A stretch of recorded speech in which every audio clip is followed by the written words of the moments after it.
Hello friends and family, today's topic is the wooden horse. Let's begin. What in the seven hells is that? The king's gruff voice boomed over the cobbled courtyard, echoing off the castle's ancient stone walls. His eyes were wide with astonishment as he stared at the towering wooden structure looming over the horizon. The castle's gates creaked open, and in rolled a monstrous wooden horse, pulled by a line of sweating soldiers from the distant lands of Troy. The beast's wooden body was intricately carved with scenes of battles and gods, each detail etched with a craftsman's precision that was almost eerie. The townspeople gathered, whispering among themselves as the soldiers struggled to maneuver the colossal gift into the heart of the city. The king's counselors exchanged skeptical glances. This was unlike any tribute they had seen before. The air was thick with curiosity and a hint of unease. The king, however, was not one to be deterred by the unexplained. He stepped forward, hand on the pommel of his sword, and announced to the crowd, "We shall take this divine offering and place it at the center of our city as a symbol of our alliance with the heavens." Cheers erupted from the people, eager to share in the king's enthusiasm. The soldiers of Troy, weary from their journey, watched as the king's men began to unroll a crimson carpet before the horse. The sound of hammering filled the air as a platform was hastily constructed to elevate the wooden colossus. The king climbed atop it, his eyes gleaming with excitement. As the sun dipped below the horizon, casting long shadows over the city, the king raised his hands for silence. His voice resonated through the square. "Let this horse be a beacon of peace and prosperity, a symbol of our unyielding faith in the gods." The crowd roared in approval, raising their own arms in salute. The soldiers of Troy, their job done, retreated to the city's outskirts, their eyes lingering on their handiwork. Nightfall cloaked the city in darkness, and the wooden horse stood sentinel, its silhouette stark against the moonlit sky. Inside its belly, the Greek soldiers held their breath, listening as the city's revelry slowly turned to whispers, then to the rhythmic lullaby of crickets. The scent of roasting meats and spilled wine wafted through the air, taunting their hungry stomachs and dry mouths. They had been waiting for this moment, the perfect opportunity to strike. The leader of the Greeks, a man named Odysseus, gave a curt nod. His comrades understood. It was time. They had been cramped within the belly of the beast for what felt like an eternity, but their training had prepared them for such patience. Slowly, they began to emerge from the horse's hollow interior, one by one, until they were all assembled in the shadows of the quiet street. They wore the armor of Trojan soldiers they had captured, a cunning disguise to blend in with the city's night watch. Odysseus signaled for silence with a raised hand.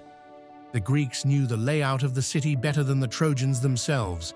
They had studied it for months. They moved as shadows, their footsteps muffled by the soft leather of their stolen sandals. The moon cast a silver glow on the cobblestones, guiding them through the maze of alleys and towards the royal palace. The palace loomed ahead, its grandeur a stark reminder of their mission. The guards outside were few, too drunk on victory and revelry to notice the interlopers in their midst. Odysseus took in the sight, his mind racing with the tactics they had rehearsed. The Greeks had brought with them a weapon of their own, a large wooden key, forged to match the locks of the city gates. With the key in hand, they could open the gates from the inside and allow the rest of the Greek army to flood in and lay waste to the city. They approached the gates, each step heavier than the last. The wood of the key was cool against Odysseus's palm, a stark contrast to the heat of his blood pulsing through his veins. His heart hammered in his chest like a blacksmith's anvil. The lock clicked open with surprising ease, and the gates swung outward without a sound. The Greeks slipped through the gap, their eyes adjusting to the dim light of the moonlit courtyard. The palace walls stood tall, a bastion of Trojan pride. Odysseus whispered to his men, reminding them of their mission. They fanned out, each group assigned to a specific task. One would set fires to create chaos, another would disable the city's defenses, while the rest would eliminate the sleeping guards and make their way to the king's chambers. Odysseus and a small contingent approached the royal quarters, their steps light and calculated. The guards snored drunkenly, oblivious to the danger that stalked them. With swift, precise movements, the Greeks silenced them, one by one. The corridors grew colder, the air thick with the scent of opulence and impending doom.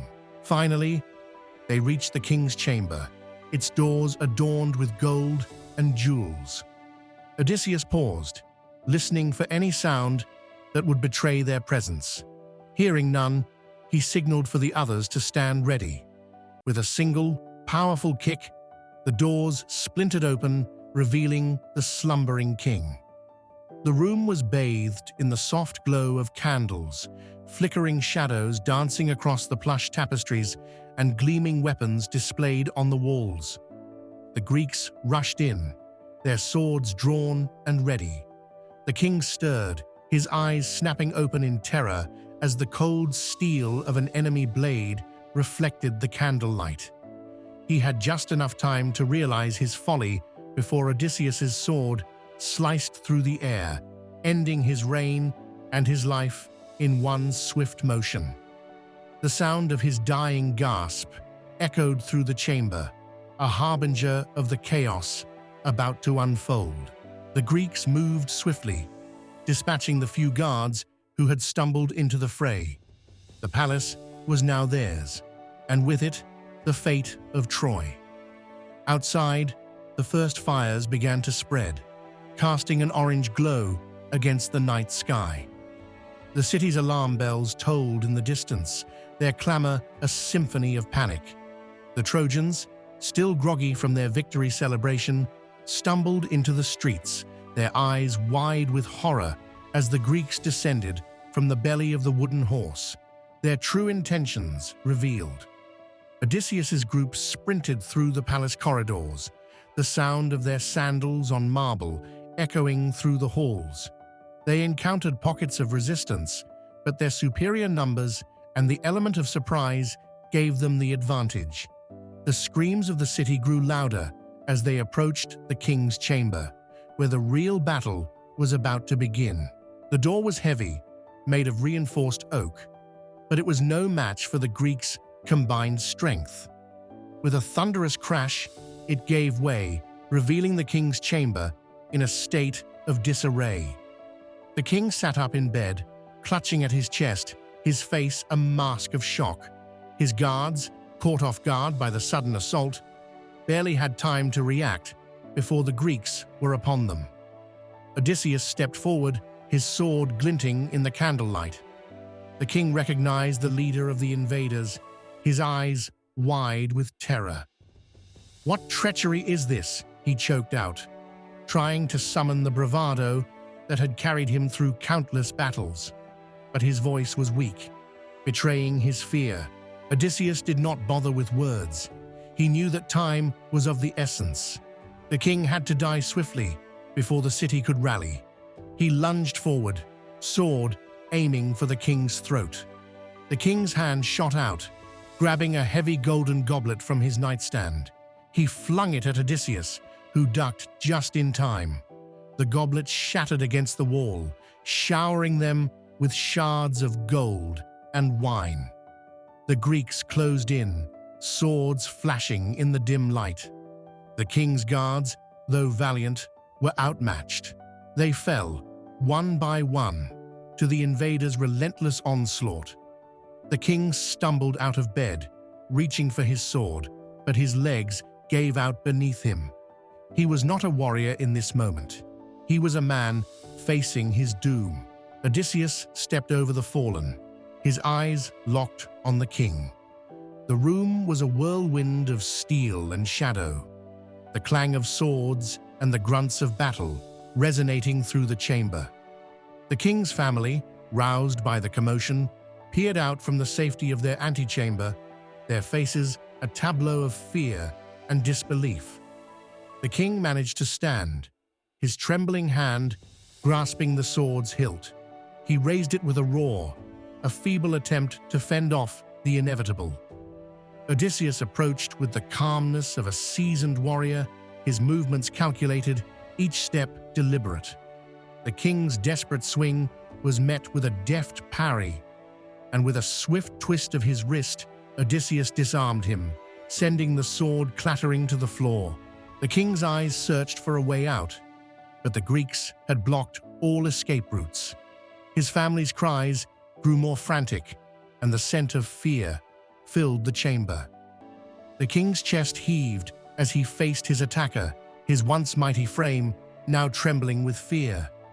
"Why?" he croaked out, his voice barely audible over the din of battle outside. Odysseus paused, his sword hovering at the king's throat. "For Helen," he replied coldly, his voice a whisper of steel. "For the years of war you brought upon us, for the lives lost." His eyes bore into the king's, a silent promise of vengeance. "Thank you for your time. God bless."